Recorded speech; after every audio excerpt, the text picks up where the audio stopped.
El presidente Andrés Manuel López Obrador alguna vez fue niño, fue un adolescente, y como adolescente usted lo conoció, maestro Rodolfo Lara Lagunas. Era un muchachillo. Así es. En el tercer año de secundaria. ¿Cómo era Andrés Manuel?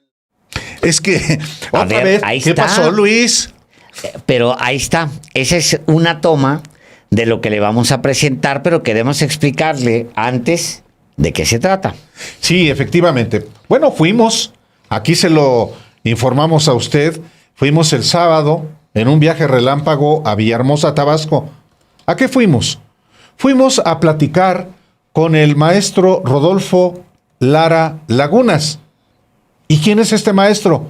Pues nada menos que un líder magisterial del movimiento de 1968 allá en Tabasco, que inclusive fue hecho preso, y que fue profesor de civismo del joven, del niño, diría yo, Andrés Manuel López Obrador. Le dio cátedra de civismo en el tercer grado de la secundaria donde estudió el actual presidente de la República, quien ha dicho, él mismo, que este maestro, Rodolfo Lara Lagunas, lo despertó a la política. Y fuimos a hablar con Rodolfo Lara Lagunas en su despacho, en su propia casa en Villahermosa, precisamente para conocer no solamente, pues, cómo fue que conoció a Andrés Manuel López Obrador, cuándo se lo reencontró ya joven, y cómo ve también lo que ha vivido México con el gobierno de López Obrador. Le vamos a presentar esta entrevista en dos partes. Una, Alejandro, el día de hoy, en la que habla mucho de López Obrador, y mañana Y en de la su que misma habla carrera. de su misma carrera, por supuesto. Y mañana se del pone maestro. más brillo. Y mañana hay Más mucha político. política Sí, también. también muy padre. ¿Qué dice de Sheinbaum? ¿Qué dice de Ebrard? ¿Qué dice de Adán Augusto López, exgobernador de Tabasco? ¿Qué dice de la Cuarta Transformación? Totalmente. Esta es la primera parte, creo que no lo dice la cortinilla que metimos, que es horrible, pero bueno, ya la vamos a corregir. No dice primera parte, pero se la vamos a poner y la vamos a publicar aparte. Esta primera parte profundiza mucho en temas que nosotros no teníamos conocimiento y esperamos que la disfruten.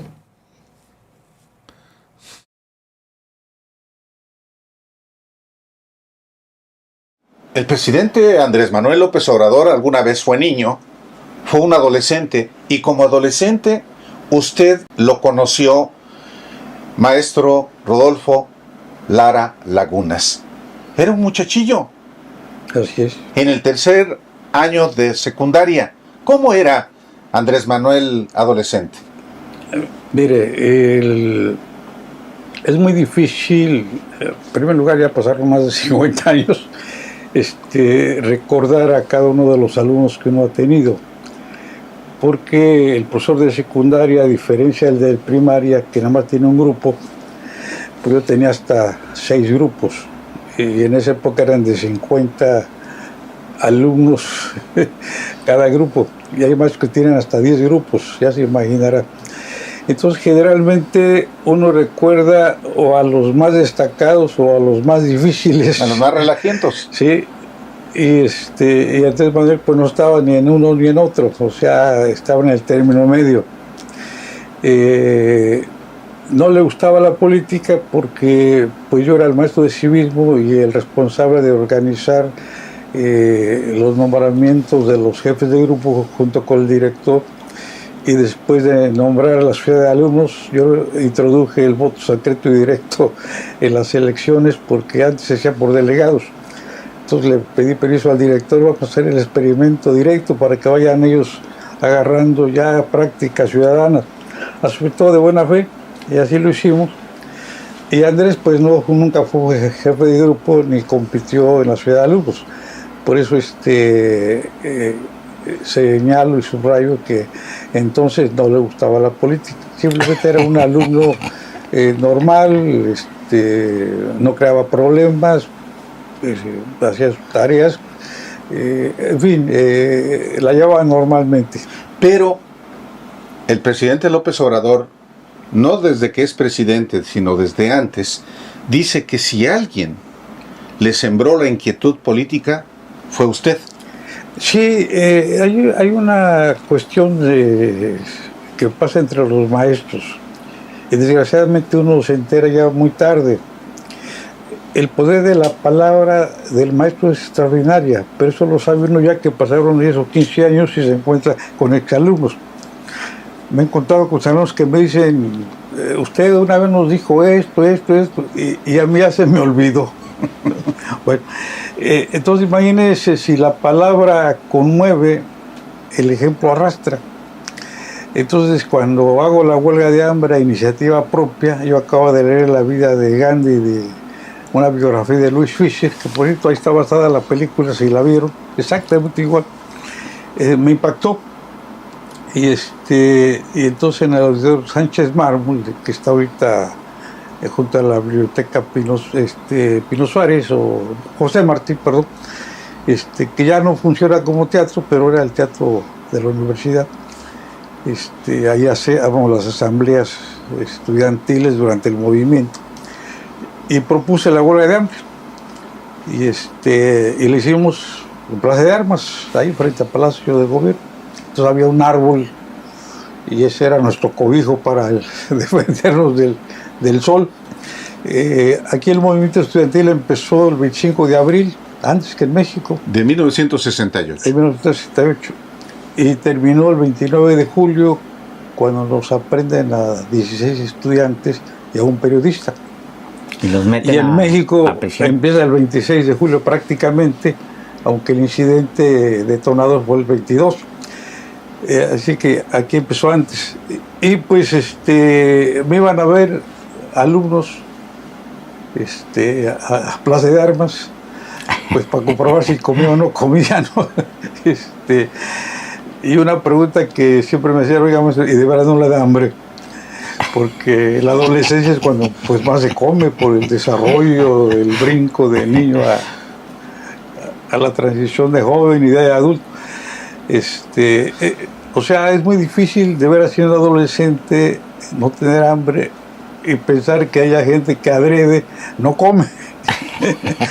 Entonces, me llevaban grupitos de 5 o 6 a visitarme. No me llevaban comida porque pues no me querían provocar, pero me llevaban cigarros porque entonces yo cometí el error, ahora lo reconozco. Yo era fumador, a esa edad me acabó una cajetilla diaria de rally y en el salón cometí el error de fumar. Pues así se hacía. Entonces me llevaban cigarros en lugar de comida. Y pues ahí logré ver en cierta ocasión a Andrés, que llegó con otro grupo de amigos y amigas. Entonces yo creo que el impacto de las clases y sobre todo la práctica de lucha a esa edad, pues definitivamente pues sí prende, si no en todos, en muchos de los compañeros. Lo digo porque me he encontrado exalumnos que recuerdan ese episodio, entre ellos lo deben conocer también, Humberto Hernández Sadar, que es su secretario de Turismo, sí, fue mi alumno. Sí, sí. Y cuando hemos platicado, pues siempre sale ese tema. Hay detonantes en la vida, usted lo sabe, en la vida de un estudiante, de una persona, de un individuo cualquiera. Hay algo que de repente, ¡pum!, provoca grandes cambios al interior. El presidente López Obrador tiene entre sus detonantes el haberse encontrado en la vida con usted, el haber pasado clases de civismo. Él cita incluso libros que usted en su momento... Sí, el buen ciudadano. Así es, y luego cita momentos en los que usted se sale del cartabón, rompe con la... Sí, yo aquí, por ejemplo, fundé junto con un médico el movimiento de apoyo a Vietnam. Aquí el comité en Tabasco, yo era el vicepresidente, el médico era el presidente, y hacíamos conferencias en torno al conflicto vietnamita. Y obviamente también hacíamos conferencias en torno a la región cubana. Yo me acuerdo que di alguna conferencia sobre ello. Entonces estábamos... Pero usted estaba muy joven, maestro. O sea, porque para el 68, cuando usted ya andaba en huelga de hambre, usted era un hombre de 20 muy pocos, 26 años, y Cuba son finales de los 50. O sea, sí, usted 59, empieza muy jovencito. Yo lo que le iba a preguntar es, ¿cuál es su detonante? Va a ser increíble, pero mire, yo hasta la prepa, lo mío eran las matemáticas. Y no se me olvida porque los que reprobaban, amigos míos, iban a mi casa para que yo les ayudara. Y luego me decían, oye, te entendemos más a ti que al maestro. Y era lógico, porque yo les hablaba con el lenguaje de barrio, de tú a tú, y el maestro pues no puede bajar ese nivel, ¿no? Incluso hasta groserías se empleaba con ellos, ya se imaginarán cuáles. Pero lo social no me interesaba. Cuando había asambleas estudiantiles en la prepa, me invitaban, para mí era perder el tiempo, mejor me iba a la biblioteca. Yo quería ser ingeniero químico, pero yo estudiaba en una prepa nocturna y trabajaba en la mañana de obrero, en una fábrica Ribetex en Cuernavaca, que ya no aguantó la competencia y quebró hace algunos años, ahora con el neoliberalismo. Pero termino la prepa y me informo de cuál era el plan de estudios, los horarios, y resulta que había clases en la mañana y en la tarde. Entonces yo dije, no voy a poder seguir la carrera. Yo salía a las 5 de la tarde de la fábrica, más o menos, y en lo que me iba, eran 7 kilómetros hasta el centro de Cuernavaca. Caminando. A veces de regreso sí era caminando en la noche. Y me llevaba piedras en las bolsas, no porque asaltaran, sino por los perros que salían. Y se lanzaban, ¿no? Entonces llego a la conclusión de que no puedo seguir estudiando la carrera de ingeniería. Y me encuentro un amigo de infancia, de vecindad, y me dice, con la prepa te dan oportunidad de ser profesor rural. Sí, creo que eso es mejor que ser obrero. Digo, no, pues definitivamente Silvio, porque de obrero tengo que estar aguantando al Pepín que nos insulta cada rato. O al capataz, y de maestro pues yo voy a ser el jefe. Seguro, sí, voy, saco la dirección y finalmente firmo las órdenes, se busca a Coentepec. El primer día me hice como 6 horas caminando porque yo pensé que estaba en la carretera al borde o cerca, no, había que caminar como más de 15 kilómetros, pero pura montaña. Pueblo indígena, menos de 1000 habitantes, sin agua, sin luz, sin drenaje, sin calles pavimentadas, sin vías de comunicación. El agua la cargaban desde el río y había que bajar media hora, y la subida con el agua pues era más pesado. La gente se bañaba en el río, obviamente. Entonces la pobreza, la miseria de la comunidad, yo la compartía. Además de que yo en mi casa era familia proletaria, pero ahí me di cuenta que había gente más pobre que yo.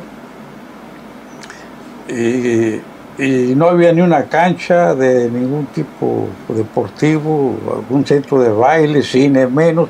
O sea, la gente se la pasaba del trabajo a su casa. Esa era toda la rutina. Yo no sé por qué inventaron de que el indio es flojo, porque siempre lo han pintado sentado, agachado. Ahí se levantaban a las 4 de la mañana y regresaban a las 5 o 6 de la tarde, se tomaban el café y a las 7 ya estaban durmiendo.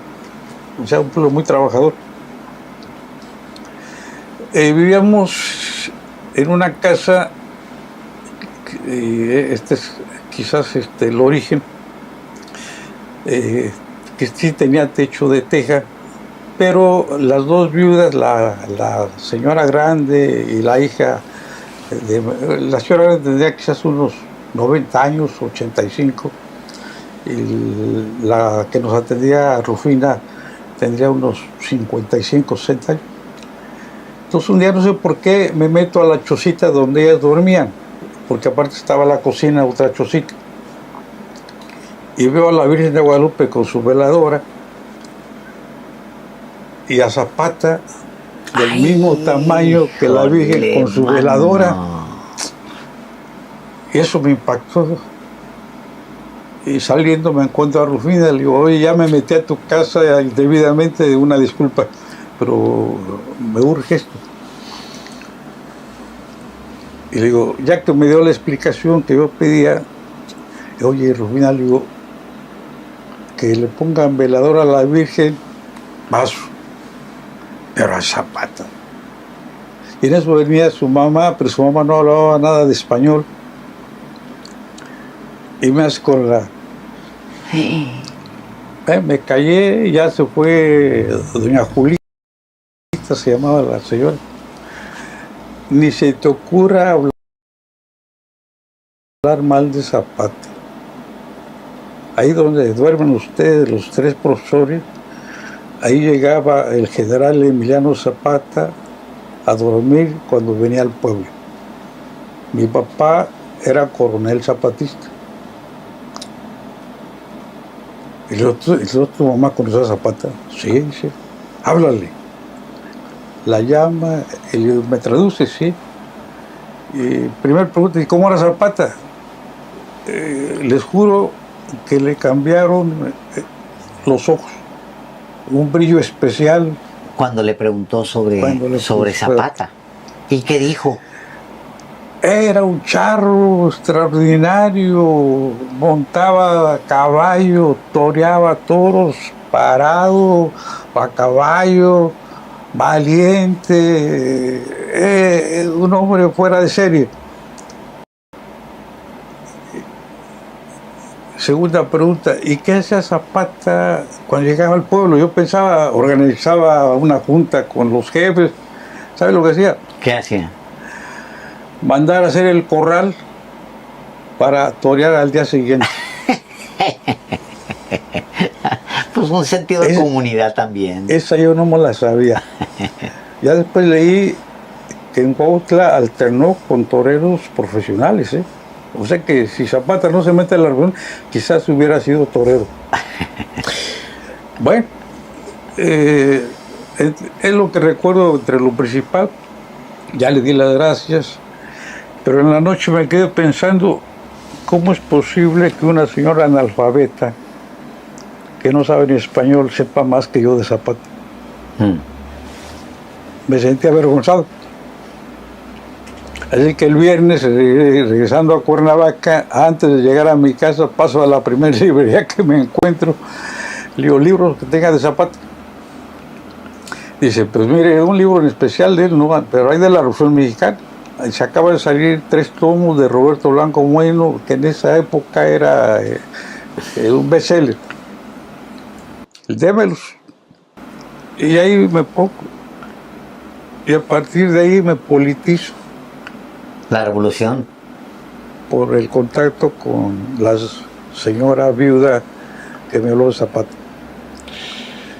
Y ya después fui trabajando en comunidades rurales y en todas el tema era Zapata. Siempre los viejitos, yo me gustaba juntarme con los viejitos y siempre salía el tema de Zapata. A grado tal que les juro que ninguno aceptaba que Zapata había muerto. Entonces yo les decía, bueno, y si no murió, ¿dónde está? Todos, está en Arabia. Arabia, sí, allá está, pero va a regresar. Hijo, bueno. Eso era Qué maravilla. Generalizado. Entonces fui leyendo la Revolución Mexicana, profundizando. Después yo vivo en la colonia de Ricardo Flores Magón y yo no sabía quién era Ricardo Flores Magón. Clásico. Y como ahí sale en los temas de la Revolución Mexicana, pues me meto a Flores Magón. O sea, me politizo siendo profesor rural.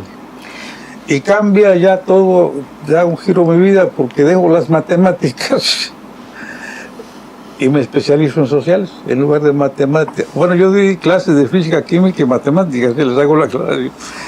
Pero ya cuando decido maestro en secundaria de qué materia, yo decía, a ver, física, química, vi el temario, ya me lo sé, matemáticas, también ya me lo sé.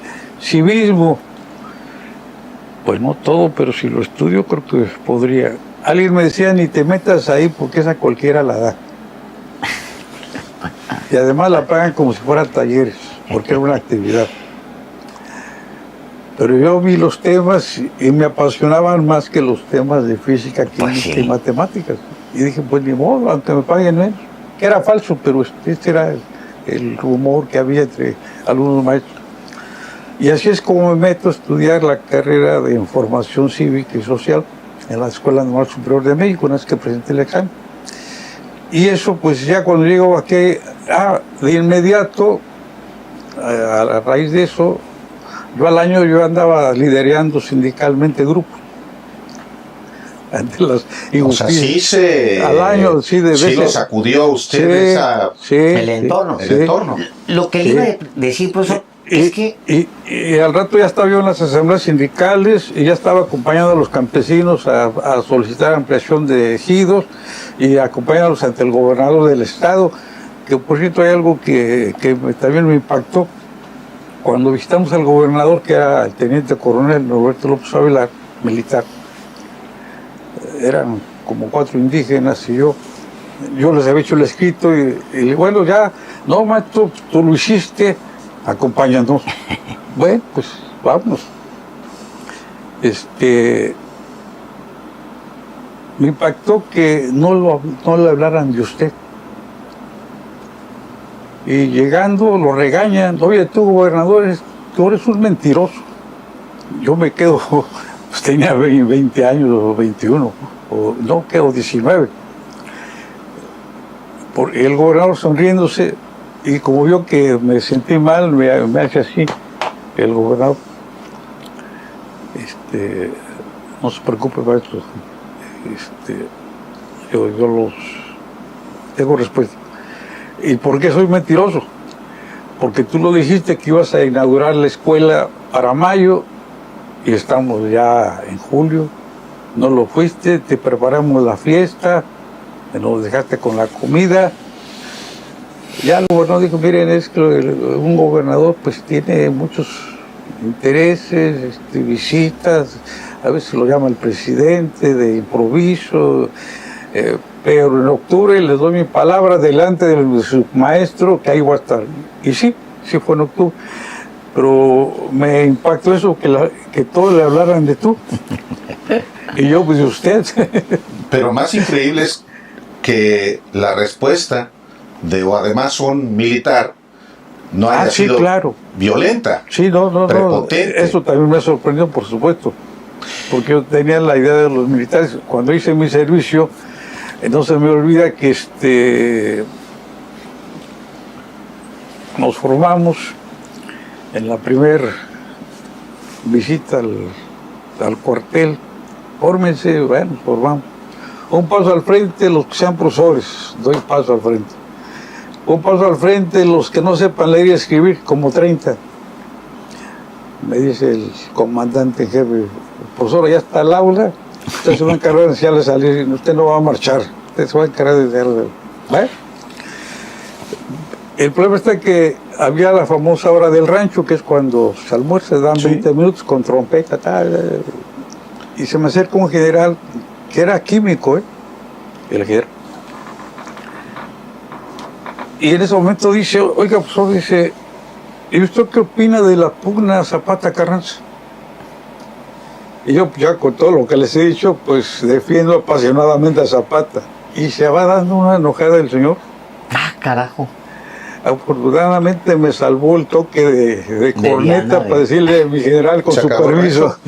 Pero es que usted, como no estuvo en la revolución, se cree en esa bola de mentirosos que escribieron a oídas. El chiste era verlo. Zapata mandó dinamitar trenes y ahí morían, ¿no? O sea, había sido carrancista. Pues sí, constitucionalista del ejército. Oiga, profesor, Entonces yo tenía esa duda pues del militar, Claro. y este gobernador militar, y tranquilo. En esos años que usted andaba por Morelos, andaba todavía levantado en armas un... Rubén Jaramillo. Andaba Rubén No, Jaramillo. precisamente yo estaba en una escuela que se llama Real del Puente, cerca del municipio de Xochitepec, que está como a media hora de Xochicalco. Donde lo matan. Entonces yo tenía los viernes, en las tardes, un programa social que le llamaba Viernes Revolucionario, en donde invitaba a los campesinos que tocaban guitarra a cantar corridos, el que quisiera declamar, declamaba, y entre número y número yo les iba leyendo un artículo de Código Agrario. Era mi manera de politizar y de tenerlos al tanto, porque pues no todos sabían leer. Y con esa comunicación, pues había gente jaramillista ahí en ese pueblo. Entonces cuando lo asesinan, yo estaba en esa escuela y iba saliendo de la escuela en el pasillo cuando un campesino a quien con frecuencia iba a verme y platicábamos, llorando, me dice: profe, mataron a Jaramillo. ¿Cómo? ¿Y dónde? En Xochicalco. Y lo mató el ejército. Y mató a su esposa y a sus 3 hijos. Embarazada. Solamente se salvó una. Y yo había conocido a Jaramillo de pura chiripada cuando estaba yo en la prepa. Resulta que salgo de la prepa cerca de Catedral y el centro de Cuernavaca hay un kiosco, quizás ustedes lo han visto. Es pequeño el parque. Y vi una bolita como de unos 40 o 50 nomás. Y pues uno se acerca, ¿no? Pues para ver que a veces está el que está echando barajos fuertes y se divierte uno la bolita. No, era Jaramillo. Yo después pregunté: ¿y este quién es? Estaba hablando. Y después de él habla la esposa, chaparrita, me acuerdo. Se echa un mejor discurso ella. ¿Qué? Sí, hablaba con más Epifania. pasión. Sí, con más pasión. Así es. La segunda Epifania. La segunda Epifania. Sí, pero con mucho entusiasmo. O sea, Jaramillo era más tranquilo en el discurso. Me impactó a la señora. Ya pregunté: ¿quién es? Es Rubén Jaramillo. Perdón que me atraviese, Álvaro, para insistir en un punto. Jaramillo conmueve mucho, el asesinato de Jaramillo en todo el país. Se levantan los jóvenes a partir de Jaramillo, profesor. Yo digo que con Jaramillo termina la Revolución Mexicana y se inicia la Cuarta Transformación. Porque ya, ¿qué mexicano iba a creer consciente que los gobernantes representaban a la Revolución Mexicana si matan a un joven que de 15 años era zapatista y que por él se funda el Ingenio Zacatepec y él forma parte del Consejo de Administración? Y yo creo que fue de los últimos guerrilleros de la Revolución que anduvo levantado en armas con Ruiz Cortines principalmente. López Mateos le da la amnistía, por eso ese crimen es terrible, porque estaba amparado. Sí. Y con todo y amparo llegan a su casa y Cárdenas lo quería. y lo fusilan prácticamente. Más de 60 tiros tenía cada cuerpo. No, conmovió al país. Dice usted, con el asesinato de Jaramillo concluye la Revolución Mexicana y se inicia la Cuarta Transformación. Un concepto que en realidad es Andrés Manuel López Obrador el que lo desarrolla. Después de que usted fue su maestro y él recurrentemente ha dicho lo que representó para usted, lo que representó para él que usted haya sido su profesor, ¿cuándo lo vuelve a encontrar, maestro Rodolfo Lara Lagunas, aquí en Tabasco, ya como líder, como funcionario del Instituto Nacional Indigenista, ya como líder social, ya como líder opositor, ¿cuándo lo vuelve a encontrar y cuándo platica con él ya de manera más? El problema es que yo cuando salgo de la cárcel me expulsan del Estado. Entonces voy a México y debo ser honesto, el jefe de todas las secundarias del país, maestro alto, se apellidaba Sánchez, Óscar Sánchez, me trató muy atentamente. Yo iba a salir de la cárcel indignado, buscando revancha, venganza o como le quieran llamar. Y yo dije, si este señor me empieza a regañar, lo menos que le voy a dar es una mentada. Pero no, lo primero que me dice, maestro, toma usted asiento, que se le ofrece un café, agua, un refresco. Yo, pues si me hace favor un café. Sí, cómo no. Ya sé por las que pasó, lo lamento. Y le hablo con la verdad. Usted no puede regresar a Tabasco si quiere seguir siendo profesor. Yo estaba cesado, hago la aclaración. Sí, ya estaba cesado. Porque a los 4 días que uno falta, se levanta un acta administrativa de cese. Y si en la cárcel estuve como 3 meses, más todo el movimiento, 3 meses, como 6 meses estuve faltando. ¿Usted de dónde es? Yo nací en Cuernavaca. Lo mando a la Federal 1, no física, está en ese estudio. Pues ahí está, regresa a sus orígenes. Él dijo, pero usted me dijo que yo escogiera cualquier lugar menos Tabasco, ¿no? No, eso sí, me sostengo. Deme Chiapas. Yo quiero estar cerca de Tabasco. Sí. Nomás se rió. Ay, maestro, bueno, le di mi palabra y se la cumpla. A ver, llama a la ciudad, búscame. Yo esperaba que en Pichucalco, que es el más cercano aquí, hubiera secundaria federal, no era secundaria técnica. Donde hay nada más, esa es la Pachula. Hasta la frontera. Hasta la frontera. ¿Cuántas horas tiene usted? 16. Le dice a la señorita, ¿cuántas hay ahí?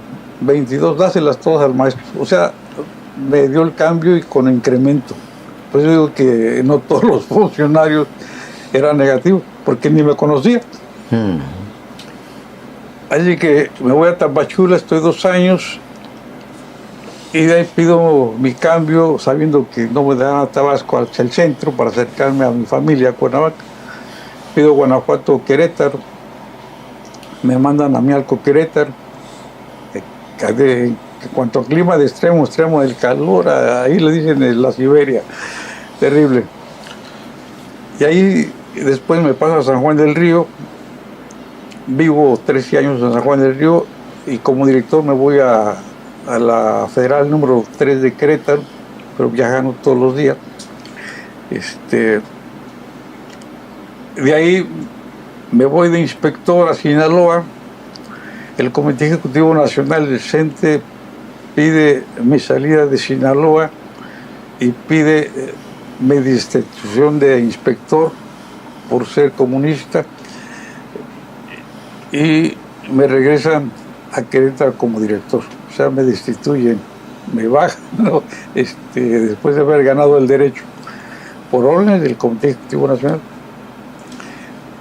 Sigo luchando, yo formé en Querétaro el Movimiento Democrático Revolucionario del CENTE. O sea, yo en la grilla sindical siempre al día.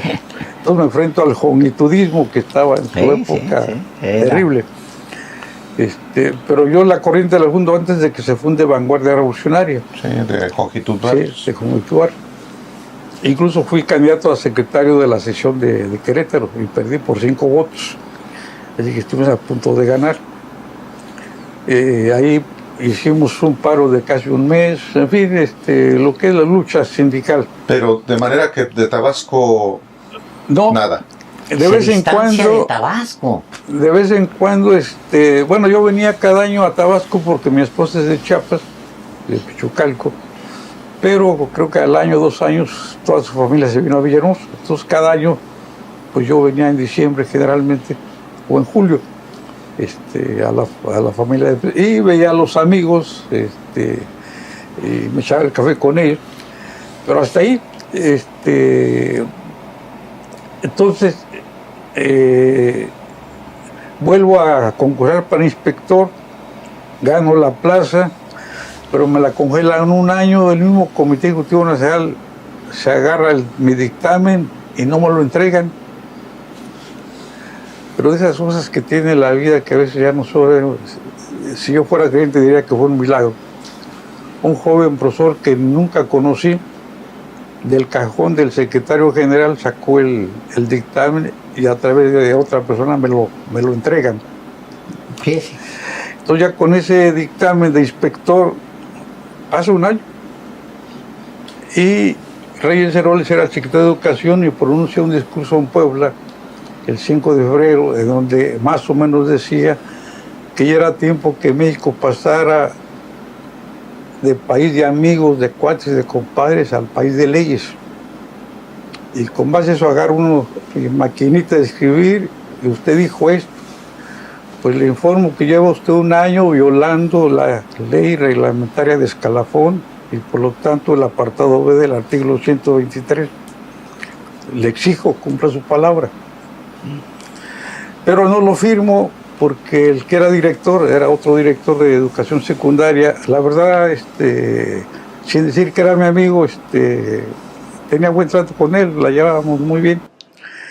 Voy a México, le digo, maestro Zamudio, traigo este escrito, no lo he firmado. Le hago la aclaración, si lo afecta usted, no lo entrego. No lo firmo. Se pone los lentes, lo termina leyendo y como buen veracruzano dice, si me chingas, pues déjamelo así, vente el martes. Voy el martes, ya tienes, escoge el lugar, hay 5 estados, entre ellos Campeche, no había Tabasco libre, estaba Campeche y Yucatán, y del norte, otros 3, escoge. Pues dije Campeche.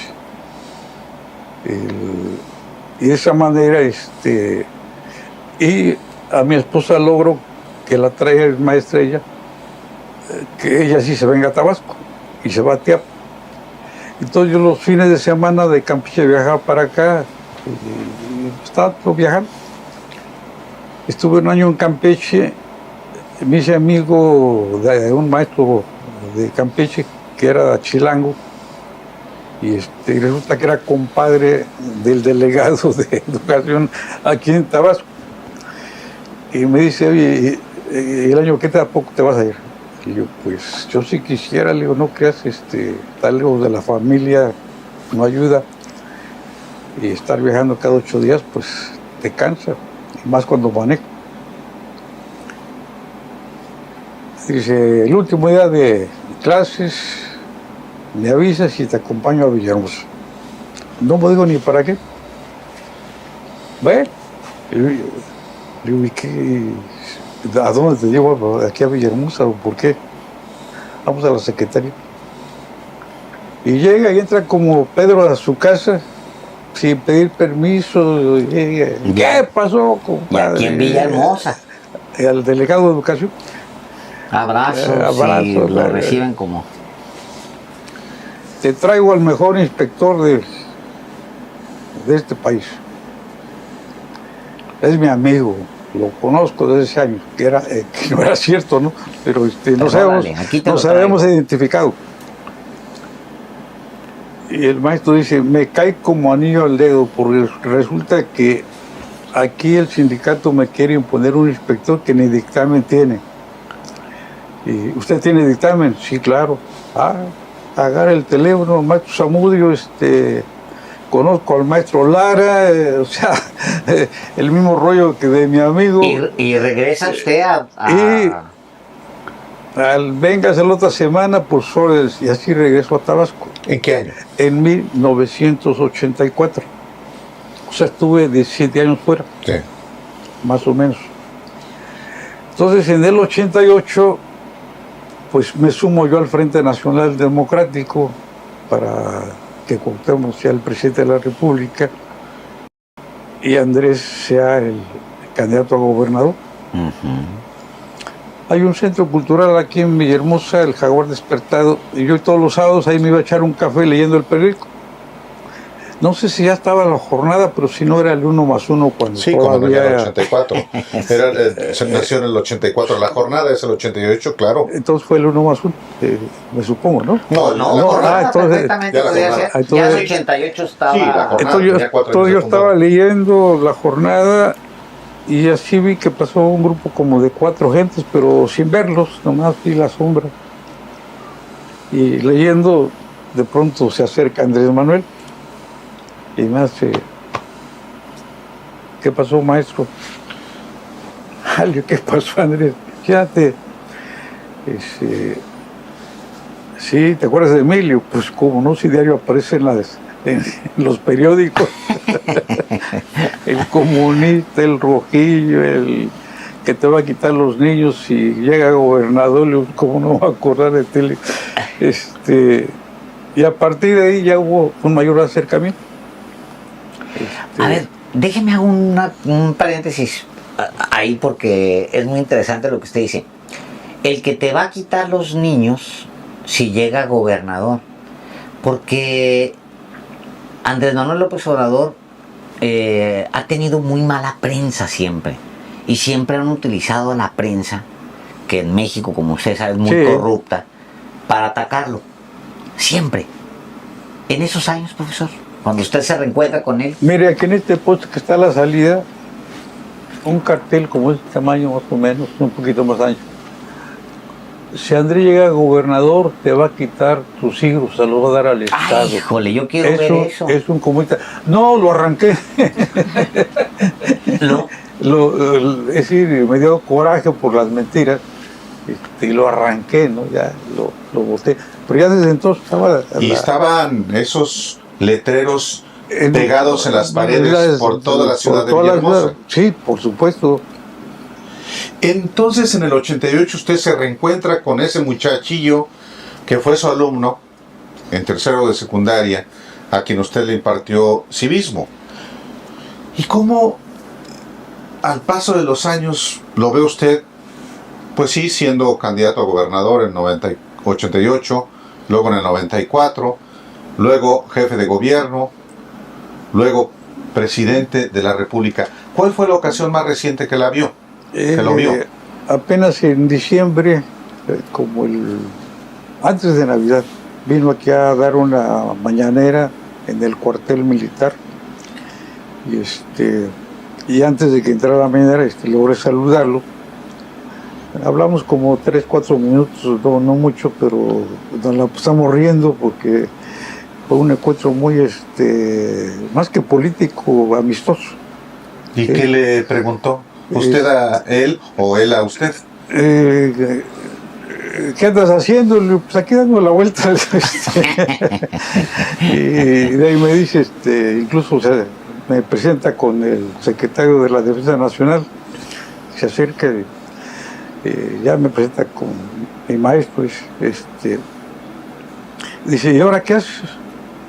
Y le digo, pues me estoy preparando para ser senador de la República. Se queda serio, ¿no? ¿Y cómo? Me la paso durmiéndole.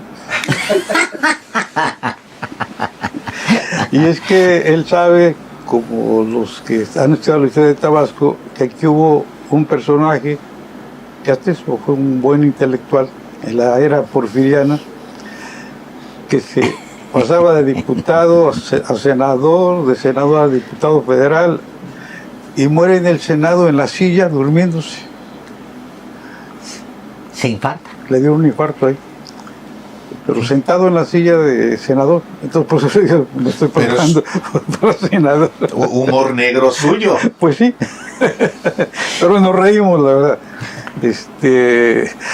Y ya nos despedimos. Déjeme le pregunto esto, profesor, porque no todos tenemos en la casa la foto, pues seleccionas muy bien las fotos que tú quieres tener, mostrar, y usted tiene una ya en el fondo donde es usted con... Ahí fui diputado Era diputado ahí con el presidente, 2000, a la hora presidente López Obrador. No, él no era, acuérdense que después del fraude del 2006 se forma el gobierno legítimo. Correcto. Sí, entonces, yo llego a la diputación plurinominal, yo digo que de chiripada, honestamente hablando, porque el titular era Óscar Cantón Cetina, y yo estaba de suplente, entonces me llama Pepín.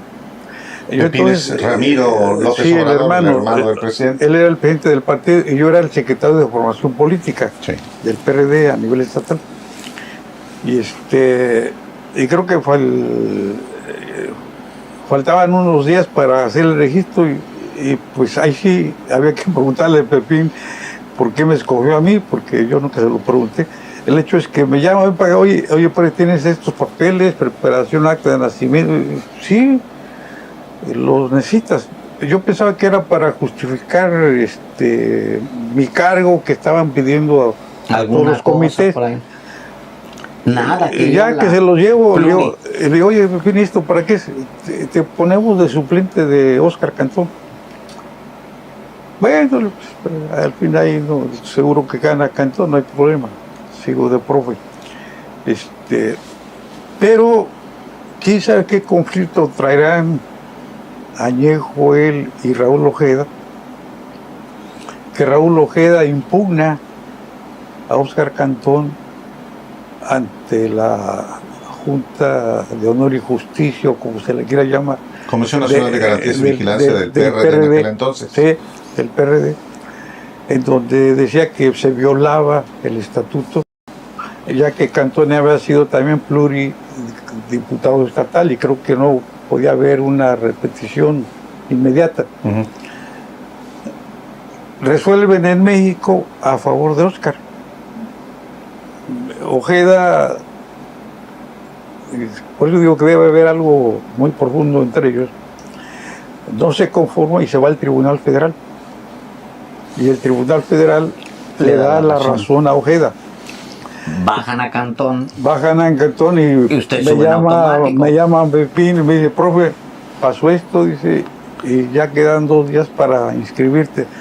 Yo le digo, y se lo digo, y él lo puede corroborar. Y le digo, oye, ¿por qué no metes a alguien más de tu equipo, más cercano, y que pueda,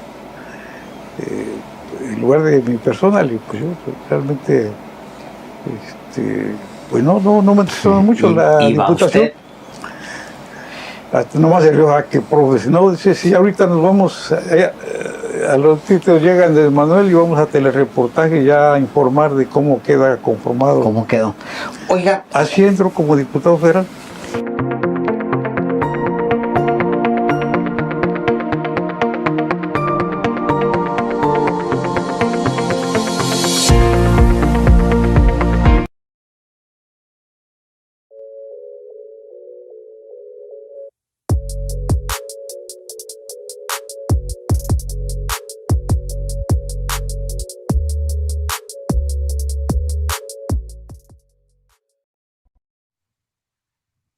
¿Qué tal, amigos de Puntos y Comas? Nos da mucho gusto que nos acompañen como todos los días, tratando de ofrecerles información útil que sirva para que ustedes tengan un conocimiento más claro de cómo van evolucionando y caminando las cosas rumbo a los comicios del 2024. Hace unos días, y hoy lo reiteró, ustedes habrán escuchado, Marcelo Ebrard Casaubon, uno de los aspirantes a la Coordinación Nacional de los Comités para la Defensa de la 4T, decía que a él le hubiese gustado mucho que se pudiera haber llevado la consulta, la encuesta, con los paisanos que viven por lo menos en Estados Unidos para que ellos pudieran participar en este proceso. No es una mala idea, pero si organizar las elecciones constitucionales es complejo, teniendo el Instituto Nacional Electoral los recursos y el tiempo suficiente, hubiese sido también muy complicado que se pudiese organizar un ejercicio interno de un partido para que los paisanos que simpaticen con la 4T pudieran haber votado en Estados Unidos. Pero indudablemente que tenemos allá una población de compatriotas muy amplia, que no necesariamente es definitiva en el resultado de las elecciones, pero que sí es importante que estén presentes porque muchos de ellos hacen esfuerzos verdaderos para conseguir su credencial de elector en Estados Unidos, para acudir a las urnas o para depositar su voto con la debida anticipación. Creo que ese proceso, cuando se lleve a cabo para los comicios del 2 de junio del 2024, va a ser un proceso que todos prácticamente vamos a apreciar y vamos a valorar, porque sí queremos que nuestros paisanos se hagan presentes en el sentido que quieran, por el partido que deseen y en favor del interés que les motive más. Pero justamente sobre ese punto es sobre lo que hablaremos hoy en Puntos y Comas. Ustedes saben, la lámina número 1 que les vamos a presentar, ustedes saben que en el corte de la lista nominal de electores hasta el viernes 16 de junio, había en el padrón electoral 97.515.000 ciudadanos y en la lista nominal 95.637.000, un poquito más, 100 más, 100 menos. Pero, ¿cuál es la diferencia en este caso? Bueno, la diferencia es que están en el padrón electoral todas las personas que cumplen 18 años y que manifiestan su deseo de tener una credencial de elector para participar en los comicios o para otros fines de identificación. Ustedes saben, y todos lo sabemos, que la credencial de elector se ha convertido en el documento de identificación que se usa para todos los trámites prácticamente. Bueno, en el padrón electoral están todas las personas de 18 años que cumplen 18 años y de allí en adelante y que solicitan estar en el padrón electoral para aspirar a tener su credencial de elector. Pero la lista nominal de electores es donde están incluidas las personas que ya tienen su credencial para votar y que por lo tanto en el momento en que se lleve a cabo una elección pueden participar. Ahí ven ustedes los números del total de ciudadanos registrados en territorio nacional, pero también en el segundo renglón vemos el total de ciudadanos mexicanos registrados en el extranjero. Fíjese usted qué interesante, en el padrón electoral de mexicanos radicados en el extranjero hay 1.356.721 ciudadanos. En la lámina número 1 lo vemos en la parte inferior. Hay 1.356.721 ciudadanos en el padrón electoral, o sea, gente que vive en otros países y que está registrada. Pero en la lista nominal de electores, es decir, aquellos ciudadanos que ya tienen su credencial de elector y que pueden votar en el extranjero, en alguno de los consulados o embajadas de nuestro país donde haya mexicanos, son en este momento 576.144 personas. Más de 500.000 de mexicanos que viven en diferentes países tienen en este momento su credencial de elector y seguramente para los comicios del próximo año pueden llegar a ser 615.000 los mexicanos que con su credencial en la mano podrán acudir a votar para presidente de la República el año próximo. Pues bien, fíjense ustedes, este registro que tiene el Instituto Nacional Electoral, les decía que hay 1.356.721 ciudadanos empadronados. Esto ya lo vemos en la gráfica número 2. Y de ellos, 576.144 tienen su credencial en la mano. Pero ¿cuáles son los segmentos de edad donde hay más mexicanos con credencial de elector en el extranjero? Porque no solamente hay mexicanos con credencial de elector en Estados Unidos. Más adelante vamos a ver en qué otros países del mundo hay mexicanos que ya tienen su credencial de elector. Mire usted, los rangos de mayor participación de mexicanos en el extranjero están en esta gráfica y en estas tablas. Vean ustedes, por ejemplo, en el rango de edad de 55 a 59 años, hay 132.028 mexicanos en el padrón electoral, pero hay 62.283 que ya tienen credencial de elector. 62.283 compatriotas entre los 55 y los 59 años ya tienen su credencial para votar desde el extranjero. Entre las personas de 50 y 54 años que viven en el extranjero, hay 86,563 que tienen credencial para votar. Luego, las personas entre los 45 y 49 años que viven en el extranjero y que tienen credencial para votar son en este momento 99,074, que son más o menos equiparables al segmento de ciudadanos mexicanos de 40 a 44 años que viven en el extranjero y que están registrados y que representan 96,387 personas. En el rango de edad de 35 a 39 años, los mexicanos que viven en el extranjero y que tienen credencial de elector representan en este momento 77,027 personas. Si ustedes se fijan, estos son los rangos de edad donde hay más gente que puede votar porque ya tiene su credencial en el extranjero. Y usted sabe, se vota en las embajadas de México en el país del que se trate, o se vota en los consulados de México. Particularmente usted sabe que en Estados Unidos México tiene muchos consulados. Tiene consulados en Texas, tiene consulados en el estado de Georgia, particularmente en Atlanta, tiene consulados varios en el estado de California, tiene consulados también en el estado de Texas, por ejemplo. Hay estados donde es más fácil que los mexicanos voten porque hay más lugares a donde se puede acudir a votar. Y aquí hay otro detalle que también me llama la atención y seguramente a usted también. Recuerda que le señalábamos en uno de los primeros programas de Puntos y Comas que las mujeres son superiores en más de 3 millones de mujeres en la lista nominal de electores. Es decir, hay una diferencia de más de 3 millones en favor de las mujeres en la lista nominal de electores de todo el país. En el caso de los mexicanos que radican en el extranjero no se da esa misma premisa, por una razón, porque en el extranjero hay 313,000 mexicanos con credencial de elector contra 262,000 mujeres. Es decir, este dato nos refleja que son más los varones los que migran al extranjero que las mujeres.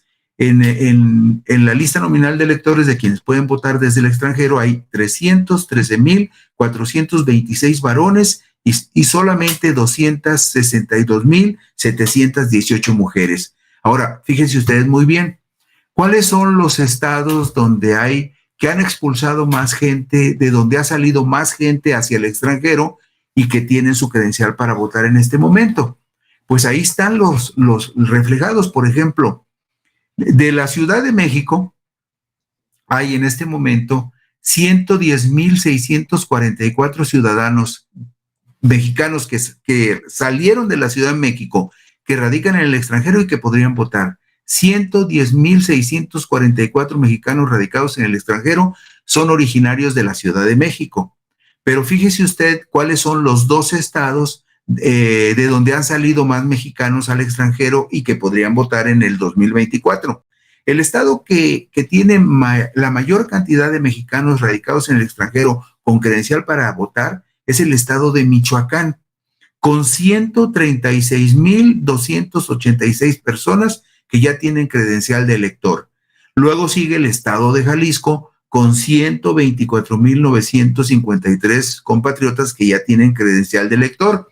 En tercer lugar estaría, como le decíamos, la Ciudad de México con 110,644 compatriotas que viven en el extranjero y que podrían votar. Y después estaría el estado de Guerrero con 90,993 compatriotas que tienen credencial de elector.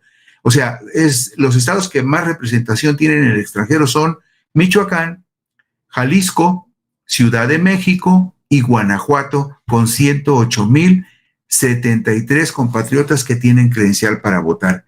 Esto es lo oficial, esto es lo que está actualizado hasta el pasado 16 de junio, que es el dato que estoy compartiendo con todos ustedes. Ahora fíjense bien, ¿cuáles son los países del mundo donde hay más mexicanos con credencial de elector? Fíjense ustedes, por ejemplo, en Estados Unidos hay 1,379,636 mexicanos que podrían votar. 1,379,636 mexicanos viven en Estados Unidos y podrían votar porque ya el 97.63% tienen su credencial de elector.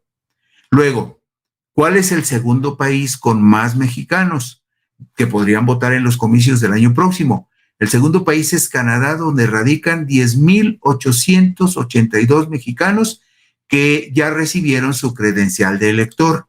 Después sigue España con 4,273 mexicanos, Alemania con 2,948, Francia con 2,131, Reino Unido con 1,630 mexicanos que tienen credencial para votar. En Australia hay 1,062 mexicanos viviendo en aquel remoto país que tienen credencial para votar y que seguramente lo van a hacer el próximo año. En Suiza hay 981 mexicanos que ya tienen su credencial de elector. En Italia hay 811 mexicanos que ya tienen credencial de elector y en los Países Bajos hay 748 mexicanos con credencial de elector. Si vemos la tabla, nos damos cuenta que hay 10 países del mundo en muy diversos destinos donde hay mexicanos que podrían votar mañana, si mañana se llevara a cabo una elección, pero sabemos que esto ocurrirá hasta el domingo 2 de junio del próximo año, pero hay 10 países del mundo donde hay mexicanos que tienen credencial de elector para participar en los comicios. Y, por supuesto, hay muchos más mexicanos en Estados Unidos, que es donde se concentra la mayor cantidad de migrantes de paisanos nuestros. Y todos sabemos que la ciudad de Los Ángeles es una ciudad que probablemente tiene más mexicanos que la mayoría de las grandes ciudades de nuestro país. En la ciudad de Los Ángeles, hasta este momento, hay 172,603 mexicanos con credencial de elector. 172,603 mexicanos que radican en Los Ángeles podrían votar en este momento o en los comicios del 2 de junio del próximo año. La segunda población con más mexicanos credencializados es la ciudad de Dallas, Texas, con 142,126 mexicanos. En tercer lugar está Chicago, con 111,882 mexicanos, y así va descendiendo la lista que ustedes van a poder ver cuando se publique esta información. Sigue Houston, sigue Nueva York, sigue Atlanta, sigue Phoenix, Arizona, Houston, Nueva York, Atlanta, esto en el estado de Georgia, Phoenix en el estado de Arizona, San Bernardino en el estado de California, Fresno en el estado de California y San Diego en el estado de California.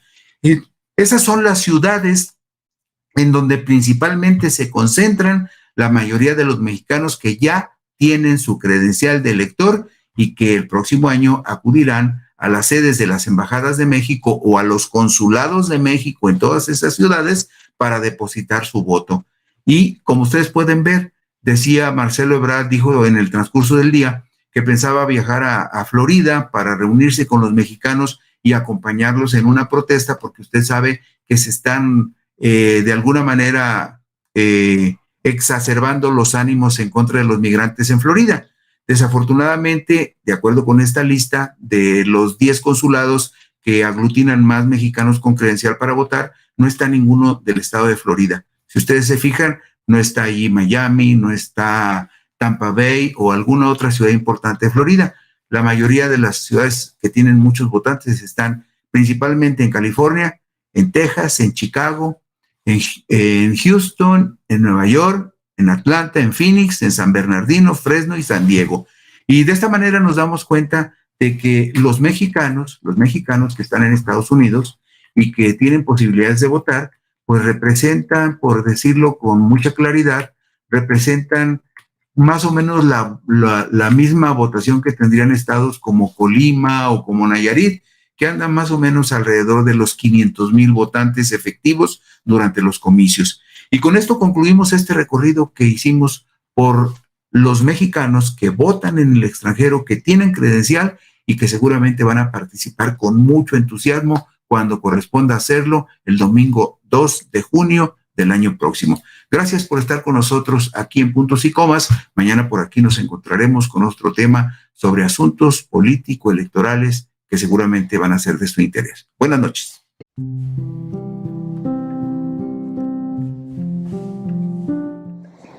usted, evidentemente, por la foto que tiene acá atrás, esta que es su casa y esta que es su espacio de trabajo, que por cierto está rodeado de libros y de trabajo que el profesor ha hecho con tapetes, que es como se les puede llamar, tapete olmeca. Es toda la simbología olmeca, pero lo que he hecho es una especie de recomposición, Es correcto. una interpretación. Pero no lo quiero desviar de eso. Ha tenido, digamos, tiempo de analizar a Andrés Manuel López Obrador, digamos, como Sí, por supuesto. individuo lo ha analizado. Yo le preguntaría, ¿quién es Andrés Manuel López Obrador? Cuando pase el tiempo y se empiece a contar quién es, que él no esté, y se empiece a contar realmente quién es cuando baje del agua, baje el hollín y que baje el polvo. ¿Quién es el personaje? ¿Cómo lo ve usted, profesor? Mire, yo lo veo como uno innovador desde el punto de vista de la izquierda. Yo pertenecía al Partido Popular Socialista cuando estaba Teodoro Toledano. Y la izquierda en México, que era la izquierda marxista, quizás por la época de la influencia de la Revolución Soviética y cubana, mantenía un discurso, pues sí, de izquierda, pero alejado de las masas. Es decir, los círculos que hacíamos de estudio sobre marxismo, pues no pegaba con el pueblo, no conectaba. Andrés Manuel estudió ciencias políticas y seguramente estudió marxismo y más que la UNAM. Entonces él crea un nuevo discurso de izquierda, pero basado en la historia de México, no basado en la experiencia soviética, ni en la cubana, ni en la vietnamita, ni en la china. En cierta forma aplica lo que decía Lenin, el análisis concreto de la situación concreta. Y lo aplica en México y de aquí saca las lecciones. Y hay un hecho que yo he repetido muchas veces y que demuestra que acertó en el enfoque. México es el único país que ha hecho 3 grandes revoluciones que duran más de 10 años en toda América. Y casi estoy a punto de decir que en todo el mundo. Más de 10 años. Y aquí ya no estoy contando las revueltas, ni los golpes de Estado, ni los levantamientos militares, que nada más entre 1824 y 1854, cada 6 meses había rebeliones. ¿Sí? O sea, México es un país bronco. Por eso decía Reyes Flores, no hay que despertar al México bronco. Está dormido, pero no está muerto. Entonces Andrés Manuel aprovecha la historia de México como ningún otro hombre de izquierda para hacer de la historia de México el eje para crear conciencia de cambio. Y entonces, ¿a quién acude? Acude a Hidalgo, acude a Morelos, acude a Juárez, acude a Flores Magón, el periodo que se llama Regeneración,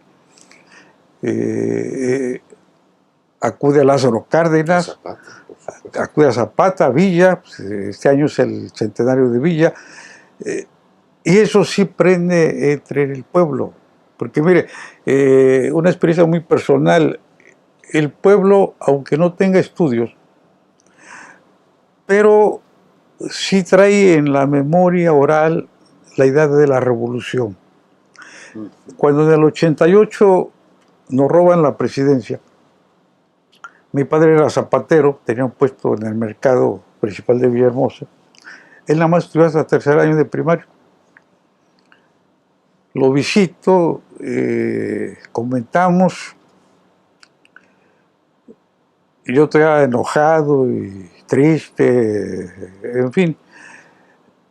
Y de pronto me dice papá, hijo, de veras que serán ingenuos ustedes. Digo, ¿por qué, papá? Si el gobierno cuenta los votos, ¿cómo crees que va a perder?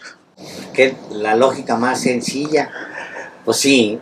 Oiga, profesor. Pero ahí no queda A todo. ver. Le digo, bueno, entonces, ¿qué hay que hacer? Otra revolución. Su papá. Mi papá, que apenas estudió el tercero de primaria. Pues sí. Esto es lo que vio Andrés.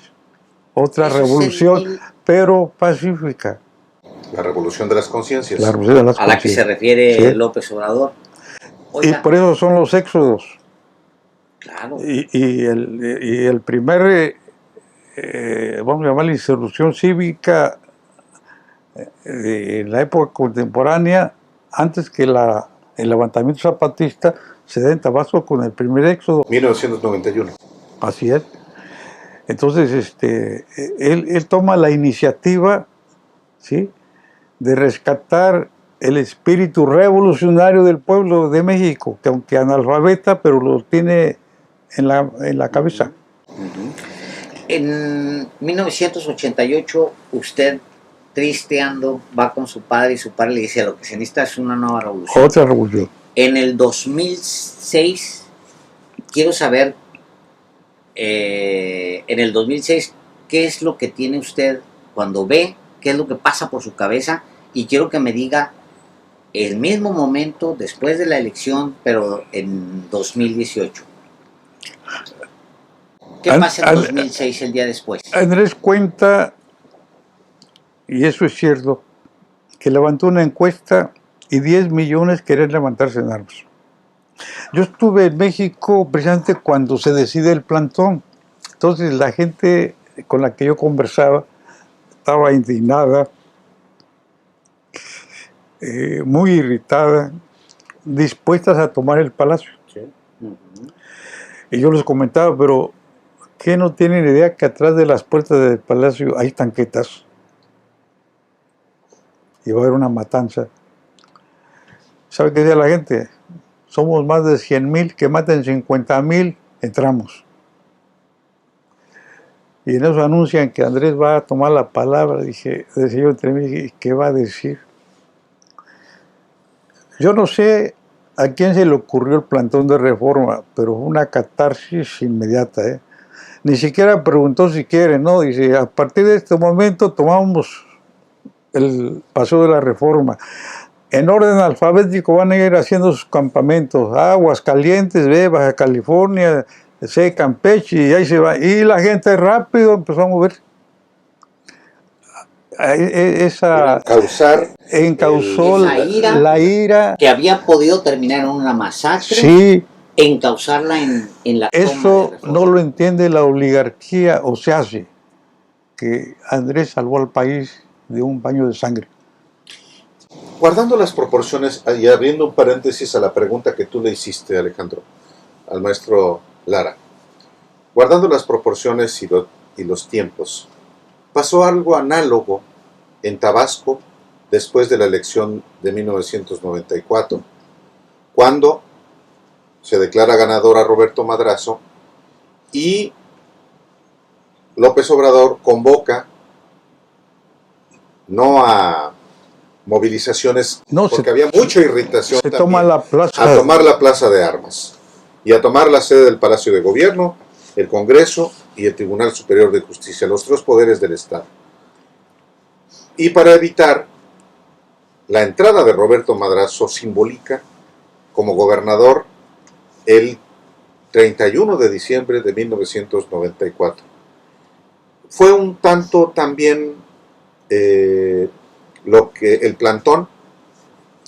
Sí, por supuesto, y fue totalmente pacífico, porque incluso ahí daban charlas desde la no violencia. Exacto. ¿Sí? Rafael Landerreche Gómez Morín era uno de ellos. Sí, pero obviamente el Estado, sobre todo, todos saben que el que ordenó a Madrazo que regresara, porque en un momento dado pensó ya no regresar, fue Carlos Jan González. Carlos Jan González. Ya se venía para Villahermosa, antes lo pasa a ver y Jan lo convence de que, y se da la rebelión de que se mantenga. De la y entonces viene el cerco de Villahermosa, es decir, la élite cierra los caminos, las entradas al estado de Tabasco, y ordenan la toma de Plaza de Armas, con porros, con el lumpe, parte de la policía, el ejército. Y todavía hay gente nuestra que decía, hay que llamar a los de Tamultea, estos con machete, y Andrés ordena nada de enfrentamientos. Porque ¿qué van a hacer los machetes contra las metralletas o las armas de alto poder? Entonces, a levantar el plantón. No a todos les gustó, porque hubo apaleados, hubo heridos, etcétera. Pero llamados otra vez. Pero se tuvo éxito porque más tarde se consiguen las famosas cajas, ¿sí?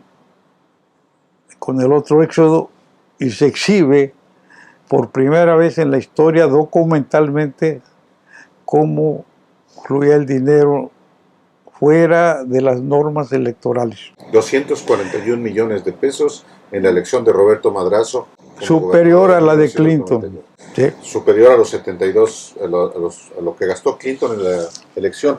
Entonces fue una victoria moral. Sí.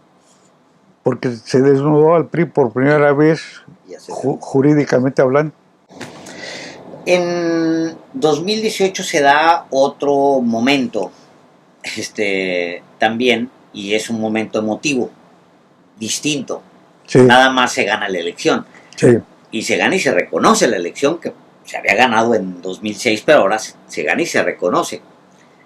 ¿Dónde estaba usted y qué recuerda cuando dicen, pues parece que sí ganó? ¿Dónde estaba usted? ¿Qué recuerda? ¿Qué sintió?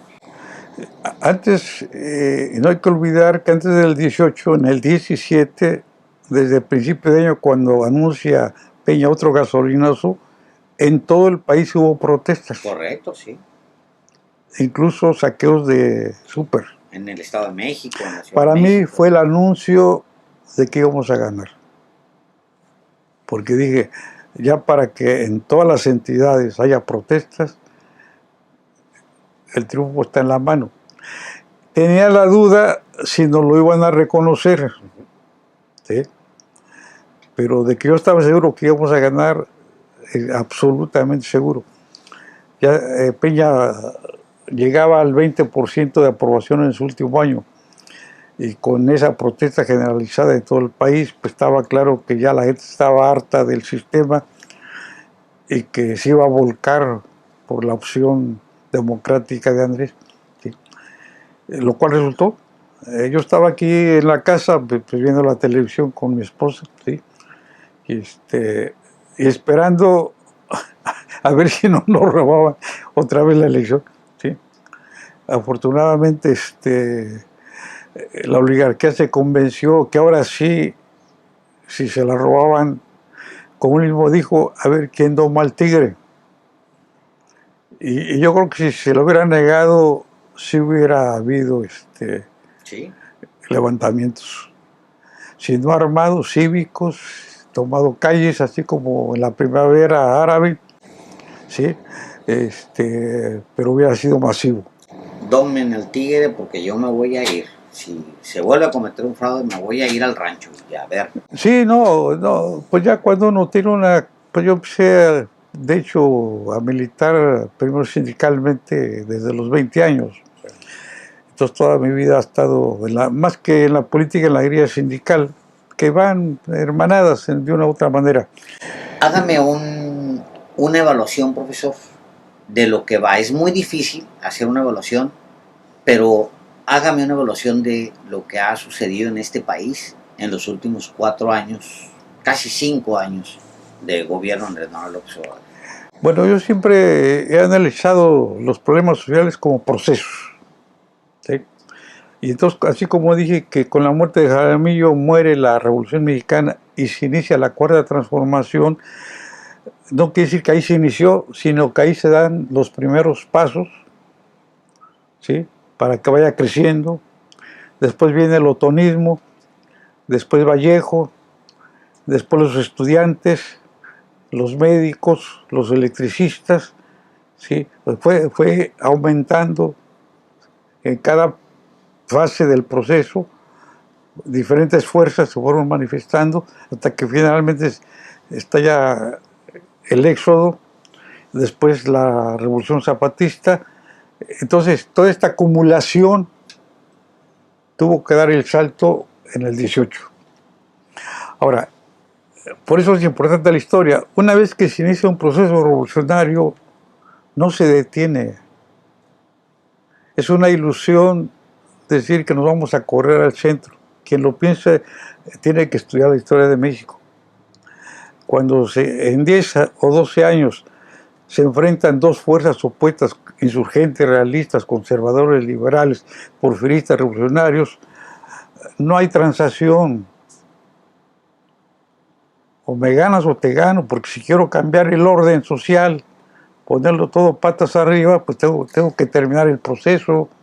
A ver, entonces, la historia nos diría, profesor, Sí. que una vez echado a andar 2018 el tren, Avanza nos subimos a un tren, a la locomotora de la es revolución. muy difícil que nos bajemos, Así es. como mexicanos. Esa es nuestra conducta. No, y lo histórica. estamos viendo. Desde un principio empezaron los actos de la oligarquía a tratar de ir frenando. ¿Qué ha pasado? Se ha ido radicalizando de los dos lados. ¿Sí? Empezaron con marchitas de automóviles, después marchitas a pie, después el campamento de las tiendas de campaña, después ya manifestaciones, pero también de este lado acciones de gobierno de pagas lo que debes. Walmart debes 8.500 millones de pesos, págale. Atrasado, pero págale. Al dueño de los Oxxo, o sea, Dígame, profesor, no se ha detenido. ¿qué piensa usted? Y lo último con lo de Germán Larrea, de los Correcto. 112 o 13 kilómetros, ahí Y lo te último- quito la concesión. Lo último, profesor, la Suprema Corte. Sí, A ver, ¿qué piensa, qué opina usted de esta Suprema Corte y qué le dicen justamente el análisis de la historia? ¿Qué rol está jugando la Suprema Corte en este mire, momento? Andrés, además de ideólogo, es un gran estratega. Andrés ya sabía que la Suprema Corte iba a decir que no. Y entonces, ¿por qué lanza la iniciativa de ley? Pues para que el pueblo tome conciencia de eso, de que el Poder Judicial es el otro enemigo del pueblo. Si usted hace una encuesta a ver cuántos saben cómo funciona la Suprema Corte del Poder Judicial, se va a encontrar quizás el 5% sabe cómo funciona. La mayoría desconoce. No sabe quién nombra a los jueces, quién nombra a los magistrados, ni quién o cómo nombran a los ministros. ¿Sí? Hay una gran ignorancia en ese aspecto. Saben más del Poder Legislativo y Ejecutivo, pero de los otros no. ¿Por qué? Porque en el Poder Ejecutivo y Legislativo hay elecciones periódicas. Acá se entera uno por la prensa, no hubo ministro. Entonces, no era visible. Entonces, Andrés Manuel, al lanzar esas iniciativas a sabiendas de que no se las van a aprobar, hace visible el problema. Y mientras no se haga visible un problema, no hay solución. Entonces, hay que hacer que el problema aflore precisamente para encontrar solución. Ahora, yo le preguntaría en seguimiento a la pregunta de Alejandro también, ¿cuál es en una frase, no en una palabra, la evaluación que usted hace ya del gobierno del presidente López Obrador y quién o por dónde deberían caminarse la alternancia? Bueno, yo digo que Andrés opone de la transformación del sistema. ¿Sí? Pero no se ha terminado el proceso. Si todas las revoluciones han durado más de 10 años y son armadas, la pacífica se va a tardar más. Porque la resistencia es mayor. ¿Sí? Todavía cuando es armada, pues son encuentros abiertos. Y acá no, acá hay que maniobrar, hay que buscar alianzas, hasta con los de arriba en un momento dado para quitarles fuerza.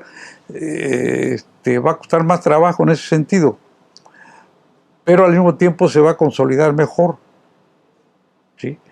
Entonces, lo que tiene que haber es una continuidad en el cambio que se ha dado. Mire, por ejemplo, falta la reforma judicial, pero falta algo muy importante, la reforma fiscal. Claro. México está entre los países que menos recauda de América, de Centroamérica, ya no de los países europeos, que ahí recaudan hasta el 40 o 50% para el Producto Interno Bruto. No, aquí apenas andamos en el 17%.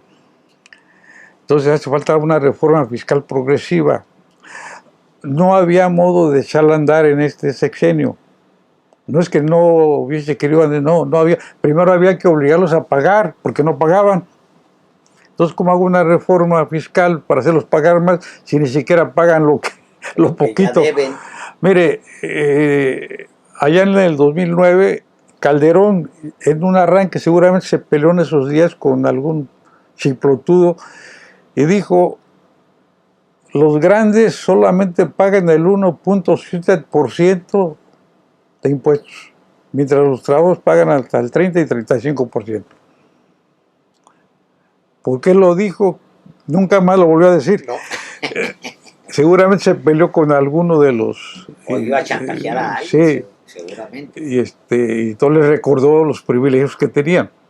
Entonces primero había que obligarlos a pagar, a evadir impuestos, a condonarlos, ¿sí? Y ya que se regularice eso, ahora sí, una reforma fiscal.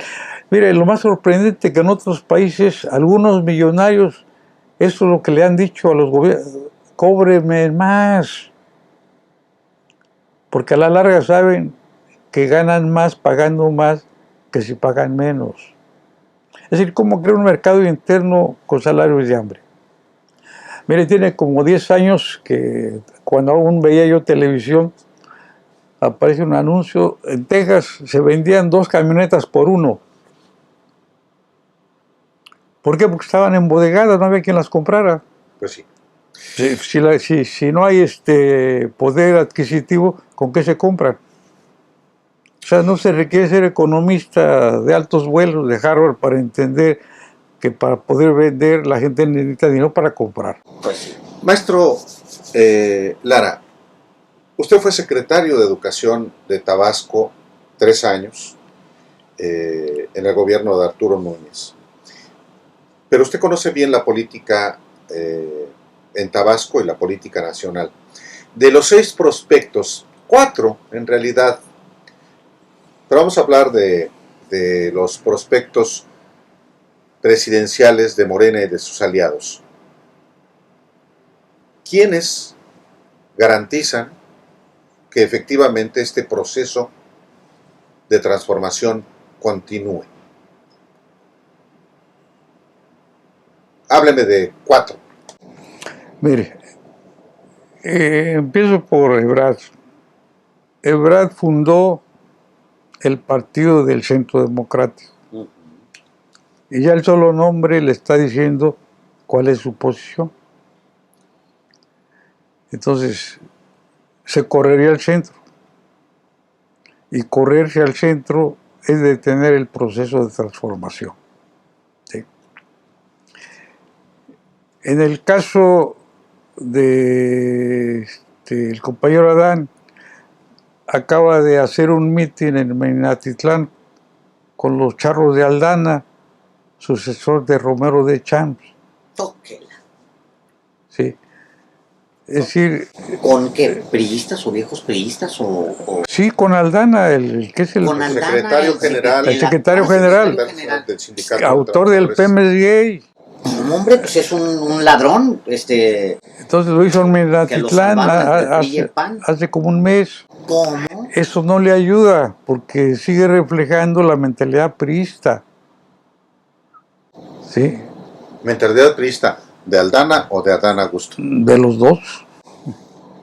Bueno, uno es priista, pero el otro se supone que hace, Desde Morena. Bueno, pero es hace unos que, años que ya no era pero ya priista. ve que ahorita en Hidalgo ya hay una fuga de priistas Sí. y va a seguir aumentando. Sí. ¿Sí?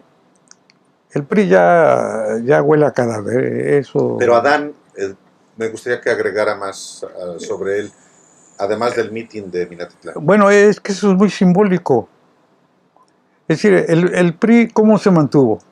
Como un partido único en donde usó a los sindicatos, como decía Stalin, como correas de transmisión.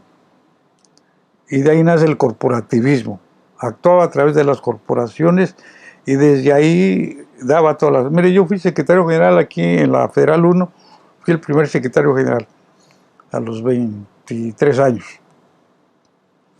Y un día me llega una carta del secretario, un oficio del secretario de la sección de todo el estado. Sírvase a la mayor brevedad posible mandar 2 fotos tamaño infantil para que en un plazo perentorio le regresemos su credencial como miembro del Partido Revolucionario Institucional. O sea, lo estaban afiliando A la fuerza. Yo lo que hago Me es... llama mucho la atención, profesor, que usted, que es un hombre de izquierda, que usted que conoce a la evolución de Andrés Manuel López Obrador, usted que es un analista de la historia, usted que es casi un tabasqueño, o es tabasqueño Pues por de adopción, hecho ya lo soy más no porque he vivido más aquí que en Morelos. no me pueda decir abiertamente que Adán Augusto represente una alternativa, y quiero que me diga por qué. No representa a la izquierda. ¿Qué es Adán Augusto López Hernández? Es priista, sigue con la mentalidad priista.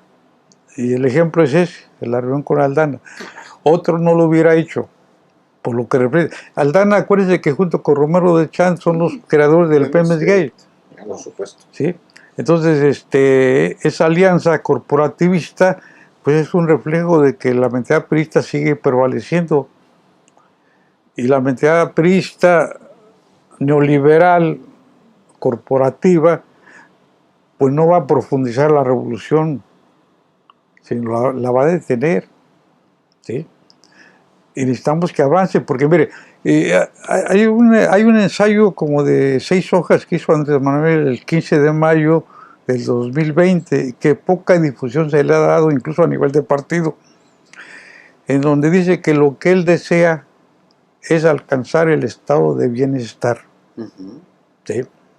En donde desde la cuna hasta el sepulcro todos tengan seguridad en alimentación, en salud, en educación, en cultura y en la vejez. Bueno, pues pregúntense ustedes cuántos dirigentes a nivel nacional del partido lo están repitiendo. Y de los otros prospectos presidenciales de Gerardo Fernández Noroña, de Claudia Sheinbaum, de Ricardo Monreal. No, Ricardo Monreal está descartado. Ha estado bailando. No se les olvide que todavía el año pasado anunció una gira junto con Santiago Krill para conciliar. Reconciliar. Y reconciliar. Y como dijo Pablo Gómez, si no somos novios. ¿Cómo se reconciliar? Ese Ricardo Monreal, ¿usted lo descarta? Sí, lo descarto. Faltan 2. Faltan 2. A Noroña le tengo mucho respeto. Precisamente cuando me dio un infarto me vino a visitar aquí, aprovechando que estaba en Villahermosa. Nos llevamos muy bien, fuimos compañeros en la Cámara en el 2009. Yo no lo conocía, nos hicimos amigos. Lo respeto mucho. Un hombre muy preparado. Diario trae un libro nuevo. Es capaz. Es obviamente una garantía de la izquierda. El problema es que, aunque yo no quisiera, como decir, menospreciar o no ha tenido oportunidad de gobernar, ya sea un ayuntamiento, una gobernatura, y parece mentira, pero no es lo mismo decir discursos, ¿sí? Hacer crítica, que ya agarrar el toro por los cuernos y montarlo. Y con esto no quiero decir que él no pudiera ser capaz, ¿sí? Entonces, en ese sentido, Claudia la lleva a ventaja porque montó el toro más difícil de todo el país, que es el Distrito Federal o la Ciudad de México. Y de una u otra manera ella, aunque llegó tarde a la izquierda, pues siempre ha estado en los movimientos contestatarios. O sea, tiene una trayectoria de rebeldía ante las injusticias que hace confiable que ella sí va a ser parte de la continuidad del cambio. Entonces, para mí, ambos están en la izquierda, pero personalmente me inclino por Claudia, repito, aunque yo quiero a Noroña, lo respeto mucho, pero creo que en este momento la indicada es Claudia. Perdón que me regrese a un punto antes, porque me llama mucho la atención lo que usted comenta, este evento de Adán Augusto aquí en Tabasco. Minatitlán. En Minatitlán, en Veracruz. Sí, fue hace como un mes más o menos. Hace como un mes. Yo no sabía que se había reunido con el líder del sindicato sí, salió. Más podrido de México, y la representación básicamente del saqueo, que es el sindicato podrido de Romero de Champs. Hay que recordar que en el 2000 se roban dinero de petróleos mexicanos para tratar de imponer a su candidato, Labastido Ochoa. Lo recuerdo para la audiencia y para quien no lo entienda, no lo conozca, que son miles de millones de pesos que saquean de petróleos mexicanos para llevárselos a la campaña del último. Pemex le da el dinero al sindicato para que el sindicato... y el sindicato a su vez lo gasta en la campaña, en teoría. Porque y lo más curioso es que lo que le dio Pemex a Romero, él no lo entregó todo, se quedó con una parte. Oiga, pero a ver, déjeme le hago esta pregunta porque tampoco me ando mucho con rodeos. Quien se junta con ladrones es ladrón. Yo no me ando juntando con ladrones, a mí no me interesa sentarme con ladrones. Yo cuido ese tipo de... Prefiero no sentarme con nadie. Por eso le digo que para mí... ¿Quién es Adán Augusto López, profesor? Por eso le estoy diciendo que ese punto es importante porque refleja su manera de pensar y de actuar. Prisa. Sí, totalmente. Es decir, ¿qué más señales puede haber? A ver, ¿con quién? Usted lo acaba de decir, ¿con quién me junto? Y se escojo a lo más corrupto del sindicalismo mexicano. Está claro el por qué renuncia a los 5 millones de pesos, pues ya sabe que va a tener apoyos de esos sindicatos, que desgraciadamente la mayoría en este país, mire, en México no pasará el 10% de sindicalizados, y la mayoría de los sindicatos son charros o son blancos, o son patronales. Decías, Álvaro, llevas a meter el... Otro elemento, hablando de Adán Augusto López Hernández, es que López Obrador rompe con el PRI en 1988, como Cuauhtémoc Cárdenas, como Porfirio Muñoz Ledo, como Ifigenia Martínez y tantos mexicanos que militaban en el PRI, con una idea del general Lázaro Cárdenas. Pero Adán Augusto López Hernández sigue en el PRI hasta el 2005, es coordinador, llegó tarde. Es coordinador de la campaña de Manuel Andrade Díaz en la elección fraudulenta de 2000, que es anulada por fraude. Así es. Y luego busca ser gobernador interino por el PRI. Es el caso de Brad, que se inscribe en Morena hasta el 18. Se llegó tarde. No se la jugó. No se la jugó. ¿Por qué no se la jugó? Porque él esperaba. Porque están a la expectativa por donde hay más seguridad. Es decir, el rebelde, el que lucha, no está pensando si voy a ganar o voy a perder. Está pensando que hay que luchar porque hay que transformar. Si pierdo, pues ni modo, pero caí luchando. Una última pregunta de mi parte, porque estamos en Tabasco, porque vinimos a Tabasco a hablar con usted, por la relevancia que usted tiene en la biografía de un personaje como Andrés Manuel López Obrador. ¿Qué es hoy Tabasco? ¿Quién gobierna Tabasco? ¿Gobierna Moreno? Mire, Vox Populi es que sigue gobernando Adán. Usted pregunte... ¿Y eso está bien para Tabasco? No, por supuesto que no. Sí, el maximato, pues desde que Cárdenas acabó con él, debe morir. Para bien y para mal. O sea...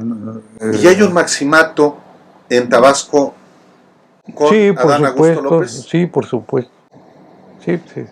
Mire, el actual gobernador, que en lo personal no es mala persona, es tratable, siempre ha estado bajo los órdenes de Adán. Ha sido su trabajador. Entonces, lógico, lo deja.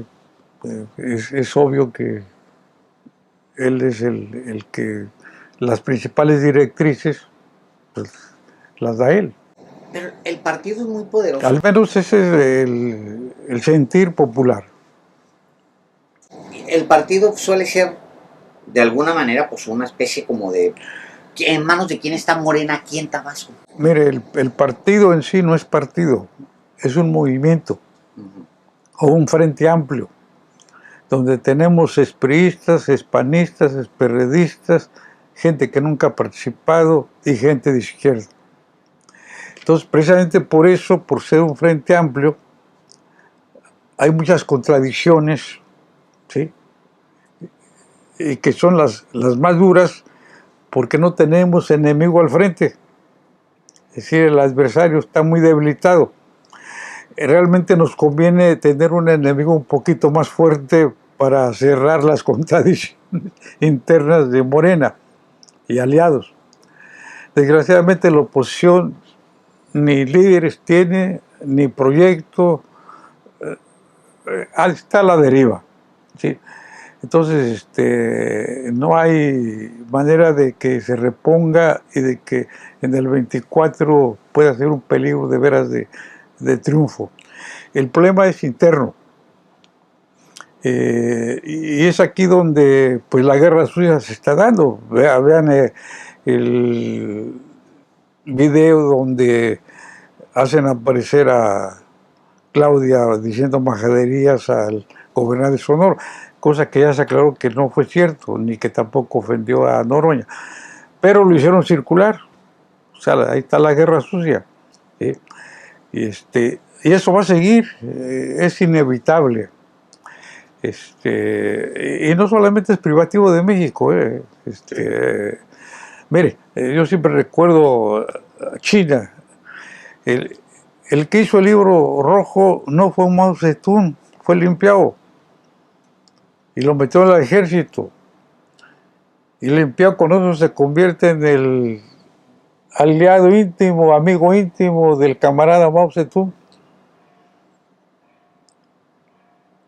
Pero Mao tenía más colmillo que Lin Piao y se dio cuenta que le estaba preparando un golpe de Estado.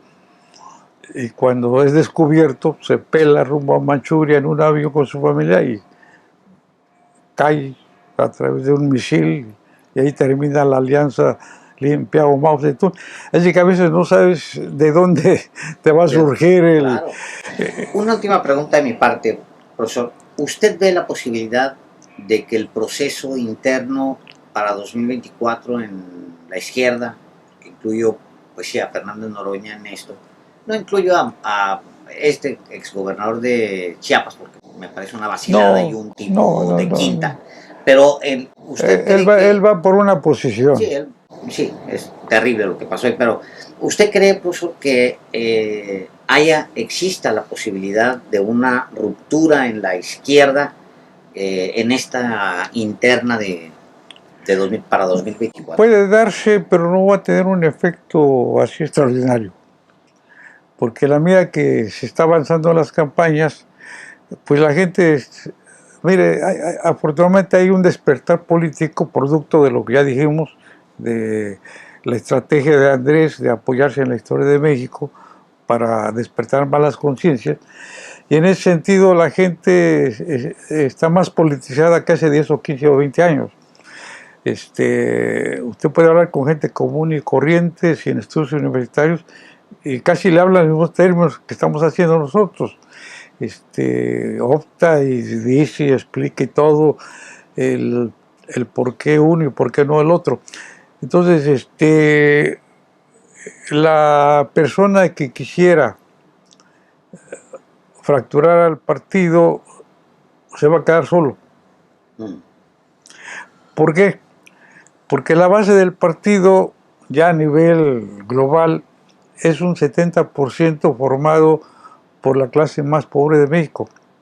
¿Cuáles son? El 60% de gente que recibe el salario mínimo, que es 1, y el 9% que recibe 2. Esos 2 segmentos es la fuerza de Morena. En México solamente el 1.2% recibe más de 5 salarios mínimos, que son 31,000 pesos. Entonces, la minoría se iría con el que fracture y no tendría el éxito popular correspondiente. Además, por ejemplo, en el caso de Ebrard ya recibió la bendición del jefe ¿cómo le llaman?, del Departamento de Estado norteamericano. Y en México, con el debido respeto, todo lo que huela a gringo está perdido. Si tuviera ahí frente al presidente López Obrador, aquí, ¿qué le diría? ¿Qué le dice al presidente López Obrador, que lo va a ver seguramente? Bueno, primero que dé plena libertad a todos los candidatos para que efectivamente se acabe el dedazo, ¿sí? Y que verdaderamente sea el pueblo el que decida. Ese sería un salto enorme, porque mire, en México nunca ha habido democracia. En toda la época prehispánica, los nobles, los jefes, se seguían con la doctrina del derecho divino. Dicho en otras palabras, los jefes se sentían que descendían del inframundo, lugar de dioses, ¿sí? Entonces se sentían diferentes a los demás. Por eso, si usted ve una pintura de Bonampak, donde está toda la sociedad maya jerarquizada, y arriba el jefe verdadero, con un penachón enorme, rodilleras, coderas. Directito de Dios. O sea, no se le ve un pedazo de carne descubierto. Y ve hasta abajo al campesino, no, con el puro taparrabo. Entonces, sociedades clasistas. Vienen los españoles, peor tantito. Entonces, ¿cuándo ha habido democracia? ¿Y puede haber todavía dedazo? Yo espero que no. ¿Pero puede haberlo? ¿De quién más? La veo difícil si se respetan las encuestas, porque van a ser por boleta. Y entonces, al juntarse las boletas, como en el 2006, queremos verlas. Ya estamos cerrando y le pido que pueda definir lo que estamos viendo los mexicanos. Perdón, pero que estamos cerrando desde hace media hora. Sí.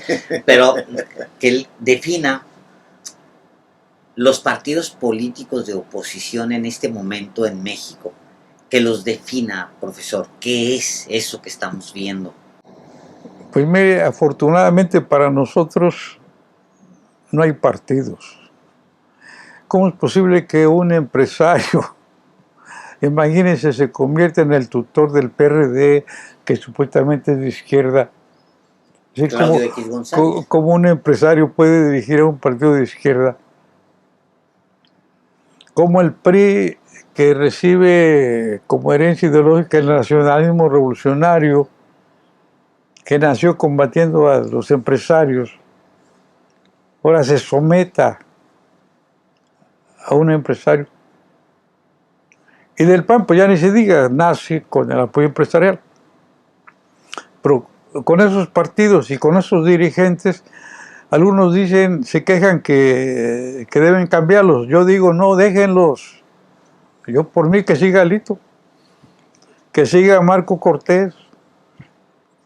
Pues si vamos bien con ellos, ¿para qué vamos a querer que los corran? No, que los dejen. Tenemos asegurada la victoria. Maestro Rodolfo Lara Lagunas, muchísimas gracias por esta conversación y por recibirnos aquí en su espacio de trabajo. Muchas gracias. A servirles y me gusto en conocerlos y saludarlos.